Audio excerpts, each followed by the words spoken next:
A coal mine developer such as Northback, formerly Benga, wants to divert water from the headwaters on our eastern slopes to establish coal mining on Grassy Mountain. Now currently, the three communities that are lacking the water because of the situation in the reservoir, water is having to be trucked at a huge cost and a much greater carbon footprint when you factor that into it. And at this point, I must admit, I don't even know why this has happened. But nonetheless, what you're looking at is the reality.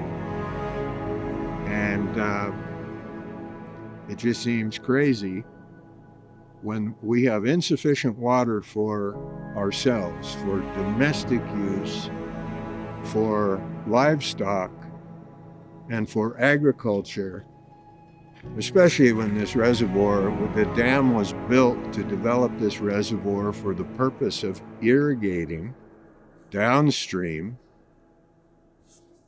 How can anyone possibly agree with the diversion of water for the washing of coal?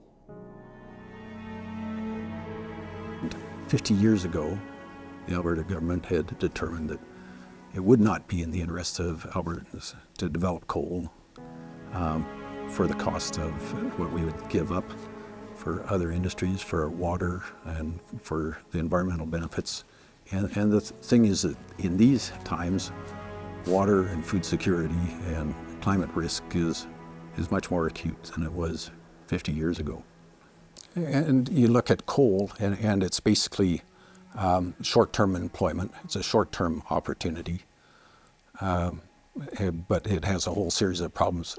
What you want are industries that have compatibility and synergy with other segments of the economy.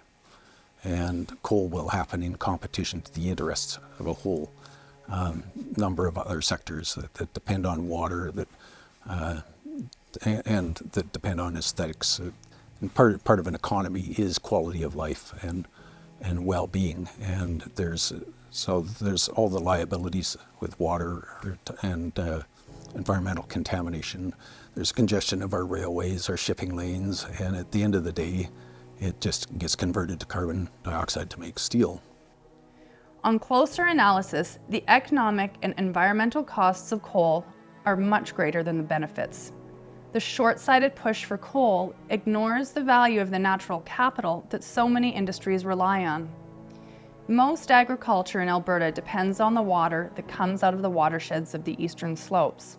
This is about keeping the foreign coal companies from ruining our water in the old man and sucking up a bunch of it, because coal mining is a thirsty business. And as you know, we're in the middle of a multi-year drought, and that's going to affect agriculture, affect ranching, affect tourism, affect everything. And we do not have any extra water to give coal companies. Why would you sacrifice the landscape and potentially the water for an industry that we can see the horizon? And in Alberta, I would suggest look to the future, not to the past.